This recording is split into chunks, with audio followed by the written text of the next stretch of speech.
30에서 40%의 사람들은 증상을 못 느끼지만 나머지 분들은 가슴이 답답하다거나 호흡이 가빠지고 심장이 좀 약해졌구나 하는 그런 느낌을 받게 됩니다. 원래 자체 리듬으로 돌아가던 심장이 더 이상 자체 리듬을 못 만들어내고 있어요. 근데 우리가 여기서 문제 해결의 실마리가 하나가 있어요.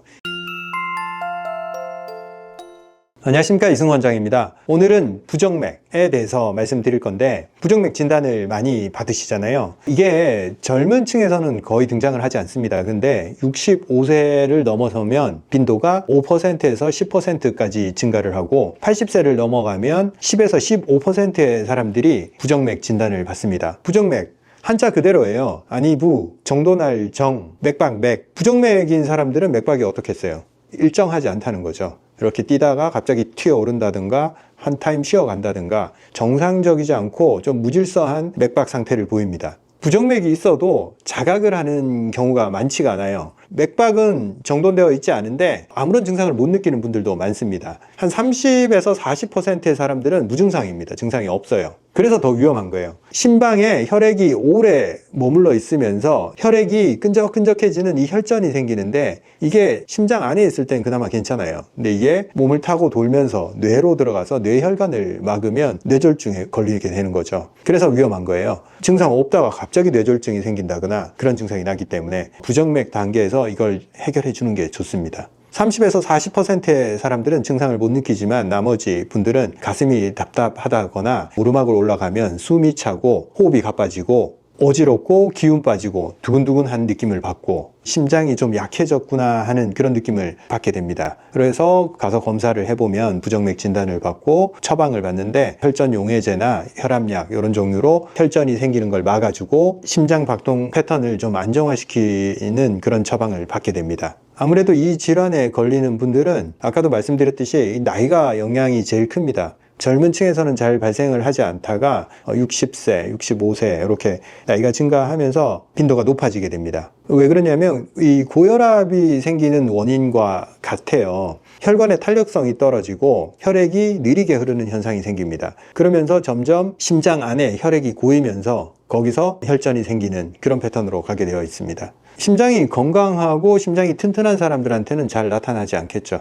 세부적으로 부정맥이 어떻게 생기는지를 잘 살펴보면, 심장 안에 동반결절이라고 전기 신호를 계속 지속적으로 발생시키는 그 부위가 있어요. 거기서 전기적 신호를 발생시켜서 심방과 심실이 리듬감 있게 수축하고 혈액을 뿜어내게 만드는데, 심장에 있는 많은 근육들이 동반결절이라는 이 신호에서부터 모든 근육 수축이 다 연결돼서 발생을 합니다. 굉장히 여러 가지 근육들이 복합적으로 움직이기 때문에 정교하게 움직여야 됩니다. 즉, 이게 단순히 전기신호 하나로 그냥 이렇게 하는 게 아니고, 실제로는 이 동반결절이 오케스트라의 지휘자처럼 딱 신호를 주면 바이올린, 비올라, 첼로, 지휘자의 지휘에 맞춰서 심장 근육들이 순차적으로 박동을 하는 거예요. 자, 오케스트라의 지휘자 역할을 하는 이 동반결절이 고장이 나면 심장의 리듬 자체, 근육의 수축 리듬 자체가 깨지고 불안정하게 바뀌겠죠. 왜 멀쩡하던 이 동반결절이 고장이 났을까요? 첫째로 세포 기능이 떨어진 거예요. 나이가 들어서. 둘째, 심장의 혈류 흐름들이 나빠지면서 관상동맥으로 혈액이 제대로 안 들어오니까 심장에 산소가 부족해지고 이 전기적 신호를 발생해주는 그 세포의 기능 자체가 축소가 돼버려요. 그리고 심장 기능을 조금 안정화시키는 혈압약이라든지 이런 약을 장기적으로 복용을 했을 때 세포 기능이 축소되면서 동반결절의 기능이 떨어지고 부정맥이 생기는 경우도 있어요. 즉, 혈압약 같은 걸 오래 먹었을 때도 이게 발생할 수 있다. 또 우리가 심장 리듬 자체가 감정에 의해서 반응을 하는데, 놀랬을 때, 화가 났을 때, 불안할 때 계속 그 심장의 전기적 신호가 자극을 받잖아요. 근데 그런 상황에 엄청 길게 노출이 됐을 때 이 동반결절도 피곤해지는 거예요. 힘들어지는 거죠. 첫째로 이 동반결절이 주도권을 가지고 있었는데, 심장에 있어서 첫 번째 전기 신호를 만들어내고 나머지 근육들이 그 신호를 받아서 자동적으로 움직여주는 건데, 이 동반결절이 약해졌을 때 지휘자가 제대로 바이올린 이렇게 지정을 해줘야 되는데 뭐 대충 이렇게 해줬어. 그러면 바이올린이 언제 지금 들어가야 될지 모르고 자기가 먼저 들어가거나 아니면 타이밍을 놓치거나 이런 현상이 자꾸 생깁니다. 그리고 심장에 전기적 신호를 발생시키는 게 동반결절 말고 다른 세포들도 존재합니다. 동반결절이 보통 주도권을 가지고 있으니까 다른 세포들은 가만히 숨지고 있었단 말이에요. 지휘자가 있으니까. 근데 동반결절이 약해지니까 다른 애들이 막 주도권을 잡으려고 툭툭 튀어나오는 거예요. 그래서 맥이 불안정해지고 일정해지지 않게 되는 거예요. 지휘자의 약화나 부재가 불러오는 오케스트라의 부조화가 발생하는 거죠. 그리고 동반결절이 정상적 신호를 계속 주는데도 반응하지 않는 심장 근육 세포들이 생깁니다. 오케스트라는 지휘를 줬는데 저기 첼로가 줄이 끊어졌어. 그래서 반응을 안 해. 소리를 못 내. 이런 경우는 우리가 바이러스 감염이라든지 관상동맥 기능이 약해져서 국소 심장 세포들이 좀 괴사를 했다거나 아예 반응을 안 하는 거예요. 이런 경우에 동반결절의 문제가 아니고 신호를 계속 주는데도 심장 세포들이 반응을 안 하는 영역들이 존재하게 돼서 이 부정맥들이 생기게 됩니다. 부정맥이 발생했을 때 우리가 과연 약물로만 대처를 할 수가 있을까요? 생각해 봅시다. 이 원래 자체 리듬으로 돌아가던 심장이 더 이상 자체 리듬을 못 만들어내고 있어요. 근데 우리가 여기서 문제 해결의 실마리가 하나가 있어요. 심장은 자체 리듬도 만들어내지만 외부 감정이나 외부 활동에 반응을 해서 심장 자체가 동조화돼서 리듬을 만들어내는 측면도 있어요. 우리가 운동할 때의 심장 리듬, 기분이 좋을 때의 심장 리듬, 놀랐을 때의 심장 리듬 각각 다 다르잖아요. 스스로도 일정한 리듬을 만들어내지만 외부 반응에 의해서도 특정 리듬을 만들어낼 수 있어요. 그래서 자체 리듬이 깨졌을 때 이제 외부의 도움을 받으면 됩니다. 외부에 일정한 신호 패턴을 주게 되면 심장을 다시 좋은 리듬으로 동기화시킨다, 공조시킨다, 이렇게 만들 수 있는 외부 리듬이 어떤 게 있을까요? 우리가 일정하게 하고 있는 외부 리듬이 심장을 일정하게 만들 수 있다, 이 뜻이잖아요. 가장 가까이 있는 거, 심장에서 가장 가까이 있으면서도 심장의 리듬에 영향을 미칠 수 있는 거, 바로 호흡입니다. 우리 호흡 일정하게 하고 있잖아요. 그런데 호흡도 가만히 살펴보면 의식적이지 않은 호흡은 불안정하거나 과호흡을 하거나 숨을 또 깊게 안 들이마시고 얕은 호흡을 하거나 그런 경우가 많아요. 그래서 호흡 자체를 좀 의식적으로 하는 연습을 하면 심장 리듬 강화에 상당히 도움이 됩니다. 의식적인 심호흡을 계속 반복을 해서 심장의 심박수를 낮추고 안정되게 만드는 그런 호흡을 계속 이어나가는 거, 명상을 하거나 단전호흡을 하거나 이런 게 부정맥 혹은 심방세동에 많은 도움이 됩니다. 또 어떤 게 있어요? 외부의 리듬이 주입돼서 심장을 안정화시킬 수 있는 거, 일정한 리듬으로 하는 운동, 즉 걷기 혹은 조금 더 강도를 올린다면 계단 오르기, 일정한 패턴으로 몸이 움직이기 때문에 근육이 움직이는 패턴에 따라서 심장으로 들어가는 혈류, 다시 뿜어내는 혈류, 이게 일정하게 계속 반복적으로 움직이겠죠. 그래서 우리 구독자 여러분들이 계단 오르기를 했더니 심장이 두근두근거리고 불안정했던 게 좀 안정된 느낌을 받는다. 그러고 나서 잠을 좀 잘 잔다. 호흡이 깊어졌다. 이게 일정 부분 심방세동이 있던 분들이 안정감을 찾는 거예요. 왜? 반복해서 규칙적인 리듬을 주니까 심장이 그걸 따라 올라오고 하는 거죠. 실제 연구 결과에서도 많은 부분들이 이 얘기를 하고 있습니다. 최소 12주 정도 지속된 일정한 시간에 하는 규칙적인 걷기, 계단 오르기가 부정맥 빈도를 많이 낮췄다. 실제 심박 조율기를 심은 사람들 같은 경우에 그 개입이 줄어들더라. 이런 연구 결과가 많이 있습니다. 오케스트라에서 지휘자가 없어져서 혼란스러운 연주가 지속될 때 외부에서 누군가가 박자를 맞춰주는 거예요. 그러니까 다시 오케스트라가 그 리듬에 맞춰 연주를 시작하는 겁니다. 지휘자가 없어도 일정한 패턴이 주어지면 연주가 가능해진다. 여러분, 그래서 이런 운동, 규칙적인 운동이 좋은 영향을 주잖아요. 근데 심장은 24시간 내내 뛴단 말이에요. 근데 우리가 운동으로 개입할 수 있는 시간은 그렇게 많지 않잖아요. 그 한정된 시간을 이용해서 심장 리듬에 개입을 하려면 매일 반복해서 계속 지속을 해야 됩니다. 그럼 분명히 좋아져요. 제가 그 얘기를 너무 많이 들어요. 수면 리듬 맞추고, 그리고 지속적인 운동을 하고, 심장에 좋은 행동들, 감정을 평온하게 유지하고, 부정맥이 심한 분들 같은 경우에 격한 운동은 조금 자제를 하는 게 좋아요. 일정한 패턴의 운동을 하는 게 가장 좋습니다. 제일 만만한 게 걷기랑 계단 오르기예요. 일정하거든. 심장이 놀래질 않아요. 그러면서 어느 정도의 강도를 유지시켜 줄 수 있기 때문에 심장 강화 훈련이 됩니다. 실제로 꾸준히 했을 때 부정맥만 좋아지는 게 아니라 혈압도 좋아지고 혈관 탄력성도 증가하고 당연히 혈전의 발생 빈도도 낮아지겠죠. 그리고 제가 이런 얘기하기 좀 그렇지만 한약도 굉장히 좋은 역할을 합니다. 단삼이라든가 당귀라든가 우리가 보혈 개념으로 사용하는 약재들이 그 혈전을 부수게 되고 잘게 쪼개게 됩니다. 그래서 어떤 식으로든 몸 안에 있는 대식세포들이 처리해낼 수 있는 그런 조건을 자꾸 만듭니다. 그래서 항응고제가 그런 역할을 하는데, 항응고제도 아시다시피 계속 썼을 때 이 부작용이 있잖아요. 멍이 잘 든다거나 피가 좀 안 멈춘다든가 그런 측면이 있는데, 한방에서 보혈, 활혈하는 역할을 하는 그런 약재들은 그 항응고제만큼 강하진 않아요. 그렇지만 또 부작용이 없어. 그리고 단순히 어혈을 제거하는 것뿐만이 아니라 혈액의 기능을 강화를 하는 보혈, 혈액의 양을 늘리는 그 작용을 합니다. 보혈 기능을 하는 한약 처방을 제가 제일 좋아하는데, 보혈을 하게 되면 사람의 혈색이 바뀌어요. 이게 그냥 제일 눈에 띄는 변화예요. 혓바닥이나 이 혈색, 손바닥 색깔 이런 게 변해요. 말초의 색깔이 변한다는 거죠. 막혀 있어서 거기까지 좋은 혈액이 도달하지 못했던 사람들이 뚫리고 혈액의 양이 많아지고 흐름성이 좋아지면 붉은기가 올라옵니다. 사람한테 있어서 붉은기는 굉장히 중요한 혈액의 상태를 반영하는 것이기 때문에, 특히 이 안쪽들 그리고 얇은 피부들, 파리하고 이 붉은기가 안 나오는 사람들은 혈이 부족한 사람들이에요. 젊을 때는 그냥 혈 부족 정도에 머물러 있지만, 나이가 들어서 혈액의 기능이 떨어졌을 때는 오늘 얘기한 부정맥이라든가 혈이 막히는 현상, 저리고 진하고 뭉치고 뻣뻣해지고 두통 나오고 소화 안 되고 모든 증상을 야기를 합니다.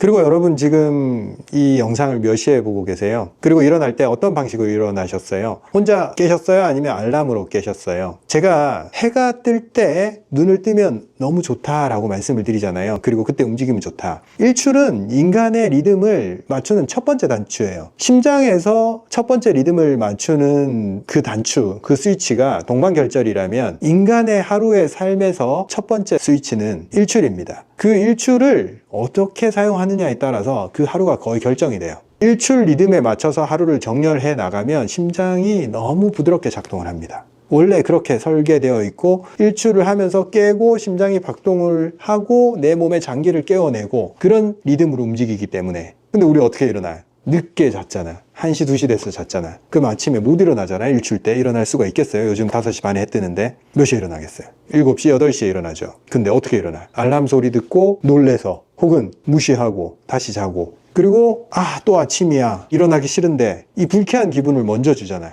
이런 사소한 습관부터 고쳐나가는 게 좋아요. 내 하루의 리듬을 얼마나 부드럽게 시작하고 얼마나 규칙적으로 운행을 하느냐, 그거에 따라서 내 몸 전체 그리고 내 심장 건강한 리듬이 거기에 달려있다고 볼 수 있습니다. 그리고 아침 기상을 일출과 함께 하고 거기다가 운동까지 해주면 아침 심장을 위한 최상의 레시피입니다. 거기까지 해주면 더할 나위 없이 심장이 좋아해요. 그 아침의 기상과 그 아침의 심장 훈련으로 하루를 튼튼하게 버텨냅니다. 불안정하지 않고. 실제 그렇게 했을 때 여러분들이 느낄 거예요. 반복적으로 그게 점점 익숙해졌을 때 어떤 변화가 생기냐면, 잘 안 놀래요. 일상생활 하면서. 그리고 부정적 감정이 덜 개입을 해요. 심장이 튼튼해졌냐는 딱 이런 걸로 평가하면 됩니다. 심장이 힘들어지면 전부 다 부정적 감정, 두려움, 불안 이런 것들이 침범해와요. 모든 환자들이 똑같이 얘기를 해요. 그리고 제가 치료하고 하루의 리듬을 맞춰 나간 분들은 그게 사라졌다. 내 삶에서 불안이 왜 사라졌는지 모르겠지만 전에 있었던 그 불안이 더 이상 등장하지 않는다. 이런 얘기들을 하시는데 제가 얼마나 기분 좋은지 몰라요. 여러분들도 하루를 제대로 설계하고 그걸 매일 반복해 나가시기만 하면 심장부터 튼튼해지고 몸이 하나씩 하나씩 정상적인 리듬으로 돌아오게 됩니다. 제가 심장을 중요하게 생각합니다. 항상 심장 하나만 튼튼하면 모든 문제가 없어진다, 이렇게 생각을 하고 있어요. 그리고 실제적으로 환자들을 보면서도 그 부분을 늘 느끼고 있고, 심장이 최종적으로 약해졌을 때, 심장의 펌프 능력이 떨어졌을 때, 심장이 제대로 혈액을 펌핑하지 못하면, 펌프가 제대로 작동하지 못했을 때 흘러야 될 물이 어딘가에 고여 있고 이송이 안 되겠죠. 마찬가지예요. 심장이 제대로 작동을 하지 않았을 때 최종적으로 곤란을 겪는 것은 어딘가에 혈액이 흐르지 못하고 고이는 현상, 울혈, 그 단계에 갔을 때 심장이 심각한 단계에 들어갔다고 볼 수 있습니다. 울혈까지 발생한 단계를 심부전이라고 해요. 심장이 제대로 작동하지 않는다, 펌프의 기능을 하지 못해서 피가 고인다, 여기까지 도달한 거죠. 심부전은 그렇게 예후가 좋지 않아요. 5년 생존율이 남성 같은 경우에 35%, 여성 같은 경우에 50%, 굉장히 낮은 편이죠. 의학이 이렇게 발달했는데 생각보다 생존율이 낮단 말이에요. 그럼 이렇게 생각하겠죠, 대부분. 아, 그건 대단히 심각한 질환이고 나랑은 별 관계가 없고 아주 심각한 상태에 들어간 사람의 문제겠구나 라고 생각을 하는데, 제가 실제 임상에서 보면 대부분의 사람이 그 경향으로 가고 있습니다. 이미 심장 기능이 약해졌을 때는 꼭 심부전이 생겨서 울혈까지 가지 않더라도 심장의 펌프 기능이 약해져서 흐름이 느려지고 어딘가에는 혈액이 정체되는 그런 단계로 가고 있습니다. 딱 심부전이라고 구분지어서 검사해서 울혈을 확인하고 그런 단계가 됐을 때는 이미 몸에서 증상이 많이 나타났을 때고, 실제 대부분의 고혈압 환자도 심부전 증상들로 점점 넘어가고 있어요. 그래서 정말 심각한 증상들이 발현이 됐을 때 그때 진단 받으니까 당연히 생존율이 낮은 거죠. 그럼 우리는 심부전 진단을 받지 않았으니까, 그리고 고혈압 약을 먹고 있고 혈압이 조절되고 있으니까 심장 뭐 문제 없겠지 이렇게 생각하면서 그냥 냅둬도 되냐? 혈압약을 먹고 있는 모든 분들은 관리를 해야 되고, 혈압약을 먹고 있지 않더라도 약한 상태의 부종, 혈액순환 장애, 소화기능 저하, 인지기능 저하, 그리고 폐에 혈액이 충분히 공급되지 않아서 숨이 차는 증상들, 이 모든 게 심장 기능이 떨어지면서 혈액의 흐름이 느려져서 생기는 겁니다. 거의 전신적으로 나타나요. 생각도 제대로 안 되고 기억도 제대로 안 되고 피부도 건조해지고, 이게 뭐 때문에 이런 현상이 생길까요? 당연히 충분히 공급돼야 될 산소, 영양소, 수분이 그 세포까지 전달이 되지 않기 때문에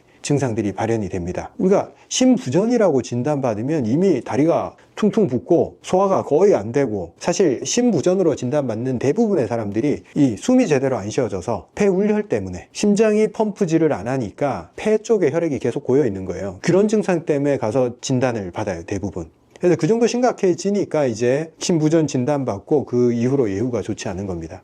근데 제가 봤을 때 다 그 단계로 가고 있어요, 대부분의 사람들이. 그래서 더 전 단계에서 심장을 더 강하게 한다면 거기까지 안 간다는 거죠. 우리가 증상 하나하나 나타나는 모든 증상에 집중할 수 없으니까 심장 하나 튼튼하게 만들어서 그 증상의 원인이 되는 혈류순환을 해결할 수 있다면 그걸 하지 말아야 될 이유가 뭐가 있을까요? 그리고 설령 증상이 없다 하더라도 우리가 심장을 튼튼하게 해서 손해볼 게 없잖아요. 그냥 미리 만들어야 된다, 심장을. 약해지기 전에, 울혈이 생기기 전에. 사람들이 혈관 관련 증상이 처음 나타날 때 징후는 대부분 혈압 조절이 안 되는 걸로 나타나요.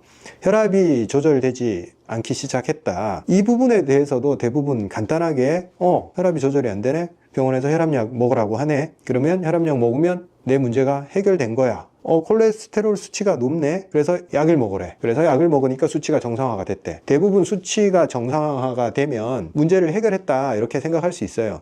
물론 큰 문제를 해결하기는 했어요. 만약에 높은 혈압 상태로 계속 유지가 되거나 콜레스테롤이 높은 상태로 지속이 됐을 때, 혈관이 막히거나 혈관이 파열됐을 때 심각한 문제를 초래하긴 해요. 사실상 지금 사람들의 어떤 수명이 늘어나고 심각한 뇌출혈이나 뇌졸중 이런 빈도가 낮아지고 생존율이 높아진 데는 혈압약이나 고지혈증 약이나 이런 게 기여한 바가 큽니다. 사실 원래 같으면 심각한 문제에 들어가거나 사망에 이르를 만한 그런 상황을 혈압약을 통해서 압력을 조절하면서 큰 문제가 발생하지 않게 막아준 부분이 있죠. 근데 좀 오래 살게 되니까 결국 심부전으로 진단받는 분들의 빈도는 늘어나고, 그분들이 생존율이 개선이 되냐? 크게 개선되지 않아요. 그 울혈이 나오고 심부전 상태에 들어가면 생존율이 그렇게 높지 않아요. 사람들이 오래 살게 됐지만 큰 문제를 미리 막음으로 인해서. 근데 실제로 심장이나 혈관이 튼튼해졌냐, 혈압약을 먹고 고지혈증 약을 먹으면서 튼튼해졌냐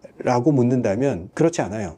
터지는 걸 막아주고 막히는 걸 녹여버리긴 했지만 실제 혈관과 심장이 튼튼해졌다라고 볼 수는 없습니다. 그래서 고혈압 진단을 받았을 때 내가 터지는 거나 막히는 건 혈압약을 통해서 막을 수 있지만 근본적으로 심장과 혈액이 약화되는 부분, 그 부분을 어떻게든 개선시키지 않으면 결국 서서히 심부전의 증상으로 흘러갈 것이다, 이걸 예상을 해야 됩니다. 고혈압 진단을 받았을 때도 그렇게 이르게 대처하는 게 아니에요. 실제 고혈압을 진단받은 순간 이미 심장과 혈관의 탄력성은 많이 떨어진 상태입니다. 그렇지만 그때 대응하고 심장과 혈관을 강화하면 분명히 늦지 않아요. 그럼 그 고혈압이 왜 발생했을까요? 일단 혈관의 탄력성이 줄어들어 있어요. 나이가 들면서 혈관벽에 부드러움이 많이 사라지면서 혈액이 들어오고 나갈 때 압력에 의해서 늘어났다가 줄어들었다가 탄력성이 높아야 되는데 혈액이 오든지 말든지 똑같은 거예요. 탄력이 없이. 그러니까 혈액 양이 갑자기 많이 밀려올 때 혈관이 확장되면서 그 압력을 견뎌야 되는데 그냥 그 압력이 그대로 유지가 되는 거예요. 이런 현상은 결국 혈관벽에 탄력이 떨어진 사람들한테 발생을 하는데 유전적으로 혈관벽 탄력성이 떨어진 사람이 존재하겠죠. 그래서 가족력이 존재하는 거고 고혈압에. 그리고 본인이 운동을 많이 안 해서 혈관벽의 수축 이완을 계속 반복해서 적응을 시켜 놓지 않았기 때문에 혈관벽의 탄력성이 살아오면서 별로 필요가 없었기 때문에 그 기능이 축소돼 버리고 뻣뻣해져 버리는 거예요. 원래 몰랑몰랑한 고무 호스처럼 생겨야 되는 그 혈관들이 딱딱한 플라스틱 호스처럼 바뀌니까 압력 자체에 대한 대응이 안 되는 겁니다. 그리고 가장 큰 원인 중에 하나가 혈관 안에 죽상경화라고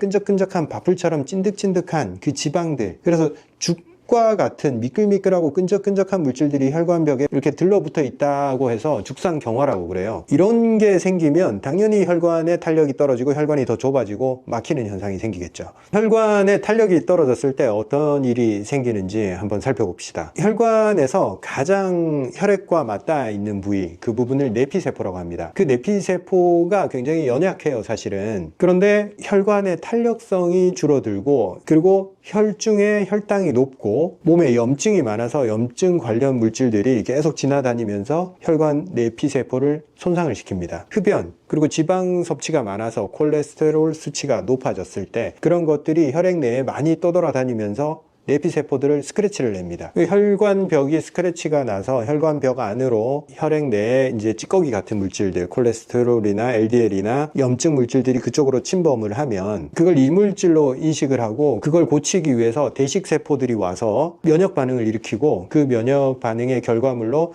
두터운 거품층을 형성을 합니다. 죽상판이라고 하는 이 딱딱한 부분을 형성을 하면서 그게 점점 커지면서 혈관 안을 좁게 만들어 버립니다. 그리고 그 좁아진 부위에 칼슘들이 계속 침착을 하면서 점점 딱딱해져요. 최종적으로는 죽상경화가 일어나는 거죠. 딱딱한 혈관이 되어버리는 겁니다. 그래서 이 과정들 전체를 보면 우리가 고혈압으로 진단받았지만 실제적으로 안에서 일어나고 있는 일은 점점 심각해지고 있는 거예요. 혈압약을 먹었지만 이 흐름은 여전히 지속이 되고 있어요. 스크래치가 나고 염증이 생기고 그 부분이 결국 최종적으로 딱딱해지는 그런 형태로 가는 거. 혈압이 계속 있으니까 혈압약으로 낮춰서 얘들이 파열되지 않게 막아주기는 해요. 근데 이게 진행이 안 되냐? 그러면 그건 아니에요. 왜? 나는 여전히 담배를 피고 술을 먹고 고혈당 음식을 먹고 지방을 과도하게 섭취를 하고 운동은 안 하고 생활은 불규칙하고 카페인을 먹고 스트레스를 받기 때문에 그 모든 게 혈관 안에 스크래치를 유발하고 결국 최종적으로 혈관의 탄력을 떨어뜨리고 전체 혈액의 흐름을 느리게 만들어 버립니다. 그 혈관 전체에 혈액이 느려지는 그 현상은 최종적으로 또 심장에 부담을 줘요. 심장이 자기는 펌핑을 하는데 내보냈던 혈액도 어딘가에 가서 느려져 있고 빨아들여야 되는데 오지를 않아. 그러면 심장은 점점 과부하가 걸리고 지쳐버리게 돼요. 심장도 결국에는 비대해집니다. 일을 너무 많이 해서. 혈압약을 먹으면서 고혈압으로 인한 문제점들은 피해갈 수 있습니다. 일단은. 그런데 혈관 약화와 심장 약화를 오히려 방치하게 되는 수순으로 갑니다. 그래서 고혈압 진단을 받고 고지혈증 진단을 받았을 때 그 다음에 내가 해야 되는 행동이 무엇이냐, 여기에 집중하셔야 돼요. 이 약들을 먹어서 문제가 사라졌구나 라고 생각하면 큰 오산입니다. 어떻게든 내 혈관의 탄력성을 회복하고 내 혈관 건강도를 올려서 이 약들을 끊을 수 있게 돼야 됩니다. 콜레스테롤 약은 바로 끊을 수가 없어요. 왜냐하면 이 약을 먹고 있는 중에는 수치가 떨어지질 않아요. 근데 혈압은 계속 모니터링이 가능해요. 내가 어떤 행동을 했을 때 혈압이 안정화되는지, 그리고 지속적으로 모니터링 했을 때 점점 낮아진 상태를 계속 유지하고 있다면 조금씩 혈압약의 강도를 줄여갈 수 있습니다. 혈압약의 강도를 충분히 줄여나가고 난 다음에 그 다음에 콜레스테롤 약도 그때 조금씩 줄여볼 만합니다. 물론 이런 것들은 약을 처방받은 병원과 항상 상의를 해야 됩니다. 단순히 나 혈압약 먹기 싫어 라고 생각을 하면서 혈압약을 낮춰버린 상태에서 혈관 탄력성이 유지가 안 된다면 더 큰 문제를 만들 수 있기 때문에 그렇습니다. 내가 혈관의 건강을 위해서 어떤 행동을 해야 되는지에 집중을 하고, 그런 행동을 하고 나서 혈압이 낮아지는 것을 확인하면서 그 다음에 혈압약을 줄이길 원하고 요청하고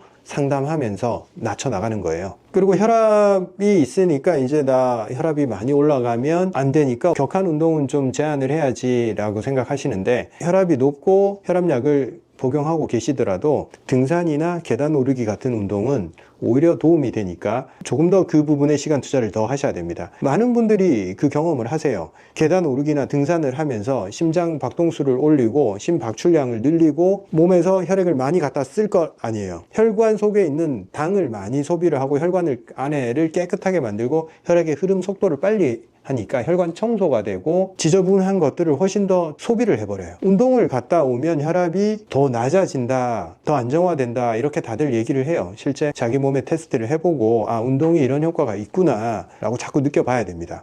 겁나서 운동을 안 하면 점점 더 혈관의 탄력성은 떨어지고 심박출량은 더 약해집니다. 오늘은 여기까지 혈압약을 처방받는 그 시점 전후에서 혈관의 상태가 어떻게 되고 있는지를 말씀드렸고, 여기서 더 진행이 돼서 심부전의 경향, 심부전까지 울열까지는 아니더라도 폐로 가는 혈류가 느려졌을 때, 그리고 우리가 정맥혈에서 심장이 충분히 혈액을 받아오지 않았을 때, 그리고 전신동맥으로 혈액을 충분히 밀어주지 않았을 때 어떤 문제가 생기는지 하나씩 제가 말씀을 드리도록 하겠습니다. 사실상 심부전이 아니더라도 그런 유의 증상들이 비슷하게 발생을 해요.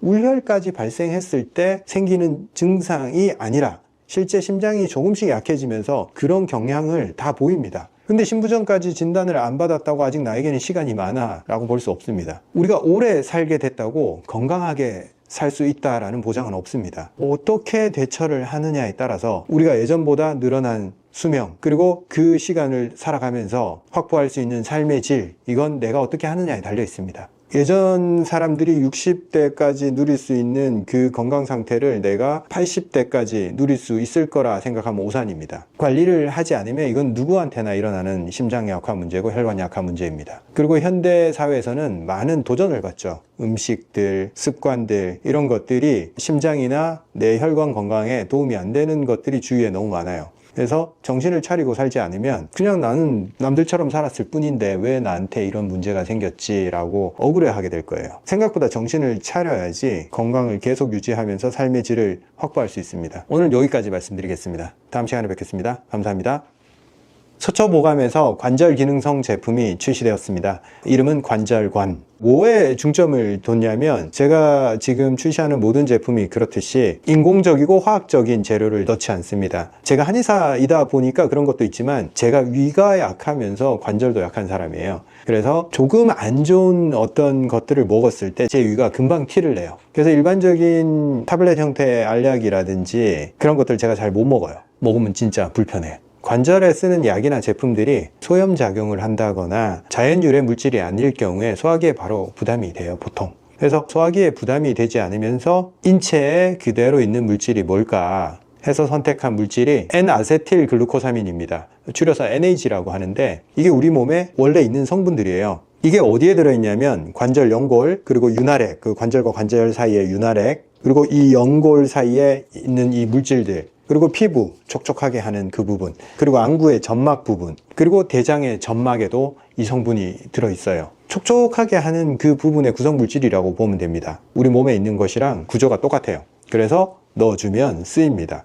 이게 물질이 워낙 좀 부드러운 성향을 가지고 있고 단당류 아주 작은 형태의 우리 몸에 흡수하는데 부담을 주는 이 소화 과정이 어려운 그런 구조가 아니에요. 제가 왜 이 부분을 그렇게 신경을 쓰냐면, 저도 그렇고 고령자들, 관절이 약한 분들, 그런 분들은 대부분 소화기도 다 약해져 있어요. 위 점막이든 장 점막이든 기능이 다 떨어져 있기 때문에 조금 뭔가 부담되는 걸 먹었을 때 소화기가 그런 성분들에 의해서 또 부담을 받게 됩니다. 이 NAG 성분으로 관절 기능성 인증을 받았고, 나머지 성분들은 제가 경험적으로 많이 사용하는 구성으로 만들었습니다. 사실 제가 소화기가 약하고 무릎이 약하기 때문에 제가 먹기 위해서 레시피를 짰다고 보시면 돼요. 제가 한약 처방으로 무릎에 대해서 접근할 때도 마찬가지였어요. 뭔가 무리한 방법으로 접근하진 않아요. 소화에 부담이 안 되게 접근을 하면서 그런 원료 구성으로 되어 있습니다. 이거 어떤 분들이 드시면 좋냐? 첫째로 관절에 무릎 같은데 따각따각 소리가 나고 욱신거리고 통증이 있고 부드럽지 못하다. 운동 후에 관절이 부담이 된다.